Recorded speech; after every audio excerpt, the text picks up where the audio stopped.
going on, guys? So in today's edition of Shikamaru Shinden Mourning Clouds, we have quite a bit to actually talk about, but I want to talk to the people that might have stumbled across this video by accident first. So essentially, first of all, if you're enjoying the content here on the channel, make sure to hit the like button, subscribe, and share. But with that being said, if you stumbled across this video by accident, go back to the home page of the channel, look at the Naruto novel section of the channel, and check out the other videos from Shikamaru Shinden, because you guys are missing a lot of great content right here. And I'm going to assume that you're caught up with everything that's happening if you're continuing to watch this video. So you don't want to be lost. Make sure to go back and watch that content. So with that being said, though, we have a lot to talk about with Shikamaru Shinden Mourning Clouds right here. So the thing about Naruto's world is that depending on who you ask about how you find peace for the ninja world, you're going to get a different answer each time you ask that question. So for instance, if you were to ask Nagato in part 2, Nagato would say like, yeah, our way of achieving peace is I'm going to use the Akatsuki. The Akatsuki are going to peacefully enter into a ninja village, and they're going to not so peacefully take the Jinchuriki. They're going to peacefully extract the Bijou out the Jinchuriki, and then we are going to peacefully tell the ninja villages that we have these weapons, we'll use them, and everybody will be remembered of pain, and then the fear of pain will make everybody kind of behave in the right way. If you were to ask Naruto, Naruto's like, hey, I don't have an answer to peace, but yo, I'll figure it out as things go on. When you talk to Sasuke, Sasuke said like, yo, I'll be that uniting force that will cause the ninja villages to stand against me, much in the same way that Kaguya and Madara were seen as a way to unite the ninja villages. I'll do the same thing there. So essentially, depending on who you ask, you're going to get a different answer to that question. However, we've never actually heard Shikamaru Nara's thoughts on how to achieve peace in the ninja world. And this is actually very fascinating right here. So in the Shikamaru Shinden novel, in this part of the series, essentially you've had it where Shikamaru has attacked the 5 Kage. So there's been a pretty considerable amount of time that's happened since Shikamaru attacked the 5 Kage by this point in the actual novel. But essentially Shikamaru is sitting there, he's in deep reflection. He's trying to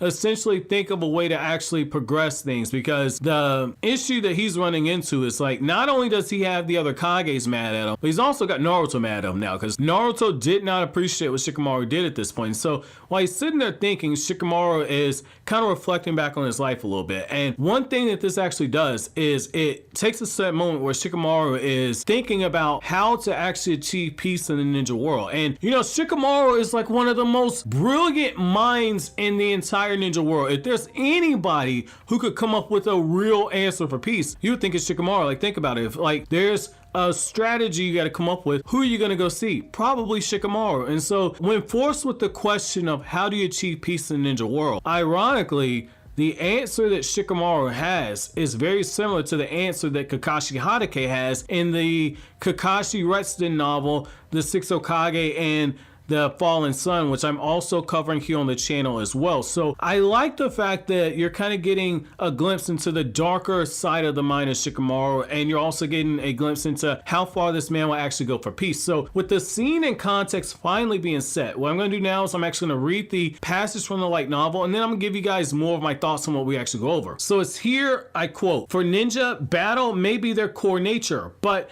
he sought coexistence among them, a peaceful world without fighting. Perhaps it wouldn't be such a bad thing for ninja to disappear as the world moved towards peace. Some might have laughed this away as an immature fantasy, but Shikamaru was looking for eternal peace. A tragedy, like the last great ninja war, must never be allowed to happen ever again. If there were no more war, there would be no more need for ninja. But the ninja jutsu and chakra systems were beneficial to society at large. If non-ninja could wield them effectively, then they would be even more useful. But that transfer of knowledge could only ever begin once there was an unshakable peace. If ninja techniques were used for evil, their power could destroy the world, something that had been made amply clear to all during the last great ninja war, which is exactly why ninja techniques should only ever be shared with the people who abandoned the path of hatred. The road to achieving this ideal world was still very rocky, but Shikamaru would never give up. He believed that the day would come. Otherwise, there would have been no meaning in sacrificing his time with his family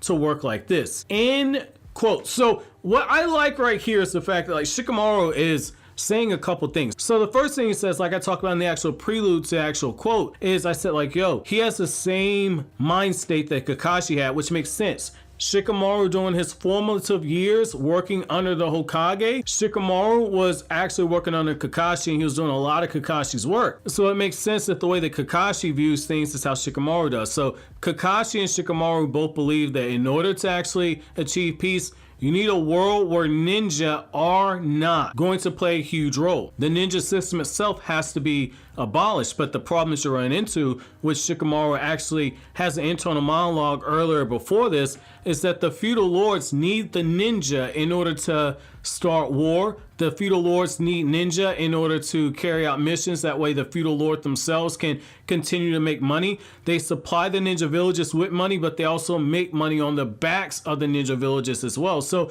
you have the greed factor in it. However, it's because of that greed that you're in a situation where if one of the feudal lords says we're going to war, then you got to strap up and you got to go to war. The peace between nations be damned. In fact, if you guys will recall, if you go back to the Fourth Great Ninja War, when you had all the preparations that were going on after the 5 Kage summit during that pretty significant time skip, which I'm gonna cover in a completely different video because a lot of people don't realize there's actually a pretty lengthy time skip between the 5 Kage summit and between what you actually get in the Ninja War. But the fact is that when you go back to that, you actually had the feudal lords when they were assembling saying, are we sure that we need to give these different ninja villages the authorization to actually join together? Are we sure that we're not giving ninja too much power? And so even when faced with something like the Ten Tails being revived, the feudal lords were not willing to willingly give up their actual power. They had to be talked into it. And you see what happened after the fact, after the Shinobi Alliance defeated Madara and Kage and etc. Essentially, the feudal lords went back to running things the way that they always run things. And so Shikamaru is well aware of that problem,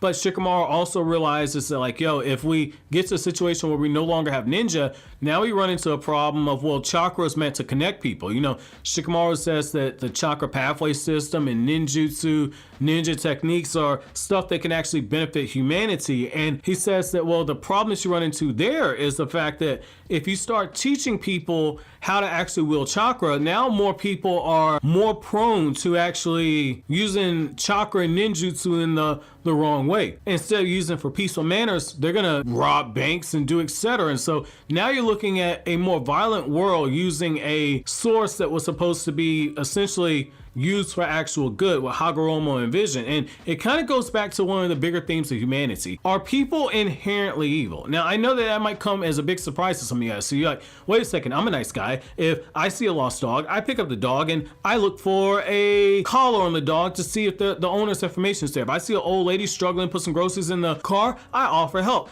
I hold the door open for women, whatever you judge to be a good person. A lot of you guys are like, I'm probably a good person. However, the problem that you're running into is that somewhere deep down in your actual soul, human beings have a darker side to them, and Shikamaru is well aware of that. They say for a good reason, the path to hell is paved with good intentions. And so Shikamaru is like, am I opening up a can of worms on this? And the thing that you get from this is the most important thing, which is hope. Shikamaru says like, hey, I have to believe that there is a light at the end of the tunnel for this, that even though the Shinobi Union right now is kind of held together off of tatters when it comes to the actual alliance, it's more so the fear that like Naruto and Sasuke is so powerful that they can destroy entire nations. So yo, you know, they're not gonna get out of line with us. Nobody wants to smoke with Konoha, but at the same time, you know, they don't want to go back to the time of war. But the problem is that Kurosuke's kind of showing that like if push comes to shove, the feudal lord's gonna actually break this actual treaty. And so